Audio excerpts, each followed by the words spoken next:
बोलम 85 के दूसरे ट्रेलर के आगाज में दिखाया जाता है कि उस्मान और उसके सिपाहियों ने आलिम शाह को पकड़ लिया था। उस्मान गुस्से से कहता है वजीर, ये कहकर वो उसे धक्का दे देता है, जिसके बाद वो जाकर नीचे जमीन पर गिर जाता है। थोड़ी देर बाद दिखाया जाता है कि गियातू और वजीर आलिम शाह दोनों को गिरफ्तार करके काई कबीले में लाया जा रहा था।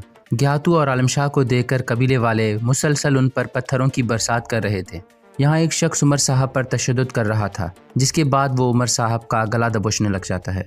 उमर साहब जब उसका मुकाबला करने की कोशिश करते हैं तो वो शख्स एक ही वार में उमर साहब को शहीद कर देता है, जिसके बाद वो अपने किसी आदमी से कहता है एवाज साहब का हशर भी उमर साहब की तरह ही होगा।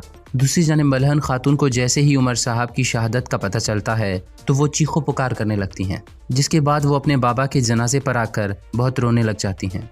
यहाँ काई कबीले में आलिम शाह और गियातू आपस में ही लड़ रहे थे, जिसके बाद गियातू आलिम शाह को दबोच लेता है और उसका गला दबाने लगता है।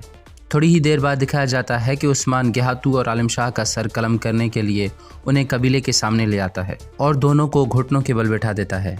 इसी दौरान सुल्तान मसूद वहां पर आ जाता है और कहता है, ये कैसा हाल है उस्मान साहब, क्या आप गमानदार गियातू को कत्ल करेंगे?